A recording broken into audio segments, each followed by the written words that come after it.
Hi friends, இந்த வண்டி வந்து BMW X6. இந்த வண்டியில் இன்லைன் 6 சிலிண்டர் வரும். இந்த வண்டியில் வந்து இன்ஜெக்டர் கார் இடத்துல வந்து ஃபுல்லாக வந்து ஆயில் லீக் ஆகுது. நம்ம எதனால் லீக் ஆகுதுன்னு செக் பண்ணி பார்த்ததுல வந்து கேம் பிளேட்டில் வர ஓரிங் வந்து டேமேஜ் ஆகிட்டுருக்கு, ஹார்ட் ஆகிட்டு. இதனால தான் வந்து ஆயில் ஃபுல்லாக வந்து இன்ஜெக்டர் கார் இடத்துல ஃபுல்லாக லீக் ஆகி வெளியே வருது நம்மளுக்கு. இது ரிமூவ் பண்ணோம்னா டைமிங்கெல்லாம் செட் பண்ணிவிட்டு தான் ரிமூவ் பண்ணணும் இந்த கேம் பிளேட்டை. நம்ம ரிமூவ் பண்ணி பார்த்தாலே ஃபுல்லாக வந்து ஆயில் லீக் ஆகிட்டு இருக்க இன்ஜெக்டர் கார் இடம் ஃபுல்லாக வந்து கார்பனாக இருக்குது.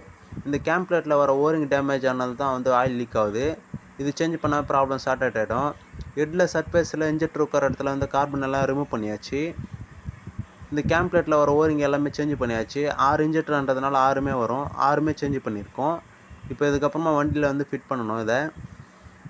இப்போ எல்லாமே ஃபிட் பண்ணியாச்சு, ரயில் எல்லாமே ஃபிட் பண்ணியாச்சு. வண்டி வந்து ஓடிட்டு தான் இருக்குது, ஒரு 2 மணி நேரமாக ஓடிட்டுருக்கு.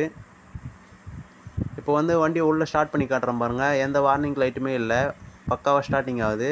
இந்த X6ல் இந்த ஒர்க்கு தான் பண்ணியிருக்கோம் நம்ம.